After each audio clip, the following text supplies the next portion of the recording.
Okay, here we go. I'm going to do a swing analysis here of Justin Thomas today, and just want to keep in mind that from tee box through the green that he's very skilled in all areas, and he has a good blend of power and finesse. It makes him very difficult to beat when he's playing well.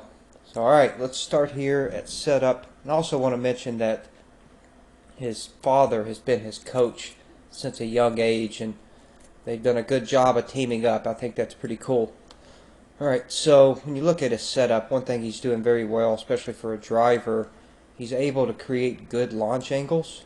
Okay, so you look at his shoulders here just naturally in a tilt, and he's able to do that while staying very stacked in the center. For instance, if you measure from right hip or left hip, or from the shoulders to these lines, you can see one's not dominating the other too much as far as distance away. Knees are in the same category there too. Okay, well, look at his arm hang. You can kind of see where it's pinched a little here in his armpits. That's telling you that he's very connected with the club. His arms and his body are going to be working together. Arms are hanging very well in front of him. They look relaxed, and his elbows are pointed at his hips, which are good. It's going to allow his arms to fold in the correct manner. Grip looks solid. Feet looks good. I mean, overall, the setup is really nice.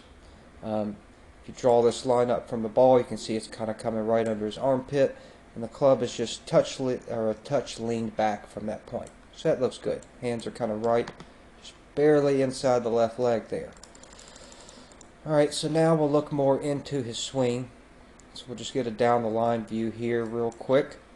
So if you listen to him talk about his swing, you know, he says he has a tendency at times for the club to get a little underneath of him, okay? The face gets shut, alright? And that causes the club to cross the line. I'm going to draw a line here on his hands and where the club head is. You know, he's making sure that that is not getting underneath of him. So you see how the club head kind of stays outside that line, and the hands really don't push out. He's not getting disconnected, but they're definitely not dragging under him. So his goal is to kind of make sure that the club stays a little more vertical. Alright, he doesn't want it getting too flat underneath of him. Now when he arrives at the top, so he's at the top now, so you can see here's his hand line with the club, and he was talking about where if it gets underneath of him too early and too shut, that the club will point off in this direction. So you can see that he's not done that here. He's in line with his hands, which is good. But the club face is a touch shut at this moment, which that's fine. That's just how he chooses to play. See, his arm line is running higher, okay, than his shoulder line. Arm line and back of his hand are pretty much dead square to each other at this moment. And his elbows are pretty much dead even with each other at that moment. So that looks really good. So even though his arm is running high, his right elbow, it's balancing with his left arm, in my opinion, done a good job. Alright, so we'll just draw a line here on his rear. Now as he goes to unwind, he does a tremendous job of this. His core does a great job of pulling him through the ball. Now he does get up on his right foot early. That's just a trait of his. But he's able to stay on his rear line, still spin from his core really well. The one reason he's able to do that, his club face is in a great position here. Okay, he's not going to have to work very hard to square that up. He can really focus on just rotating more. Okay, now his right arm, excellent position. Left arm connected to the body and in an excellent position. The knuckles are slightly pointed down. Okay, all of that looks really, really good as far as where his hands and clubs and arms are at. You can already see, we can see his left pocket or the yardage book in his pants. That means his hips or his core here have already rotated through the target. Shoulders are still staying pretty square. I mean, his rotation through the ball is awesome. You know, it's so good, it's ridiculous. Now we're going to continue through here.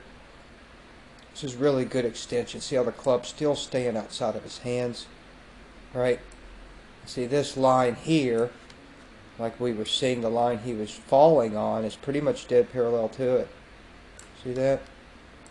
It's getting really close to where he's following through on, so he's swinging kind of around the same arc. That's good to see. Club face is releasing at a good rate too.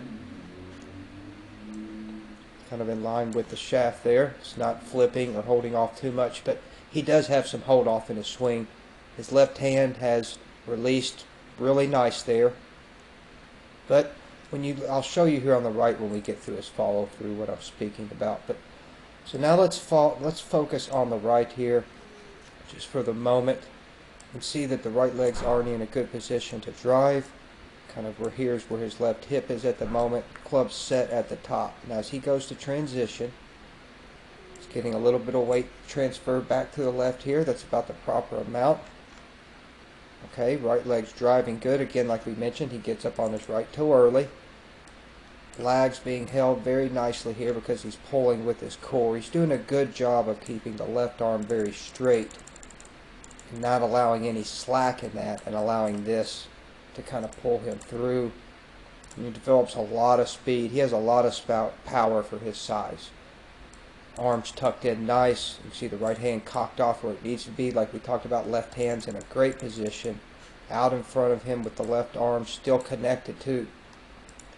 Okay, now prior to impact right here, you look at his feet right here. Look how much power he's getting from the ground. You know, that left foot where he has braced and that hip is firing. You know, that's really pushing that off the ground, getting a tremendous amount of speed from that.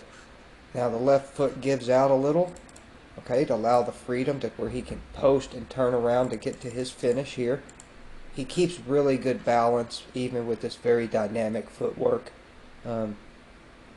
That's an excellent position right there through the ball, where all that's pretty much in one straight line. Okay, the back of the left hand really driving through. Right, that's a great extension through the ball. But one thing I noticed kind of up in here, right, where I'll just show a demonstration just real briefly. So we're going to get his arms just kind of in a similar angle. But you see the release on Finau's club, he's almost parallel. Okay, you see that angle compared to this angle a little bit. Okay.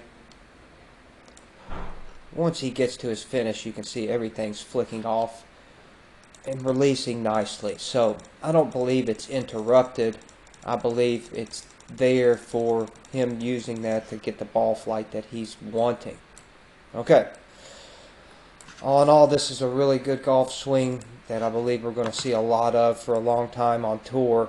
Like I said, he has a tremendous amount of power, has really good finesse to go along with that, and has very nice swing mechanics through the hitting area, which will pay dividends. So, alright, there is JT.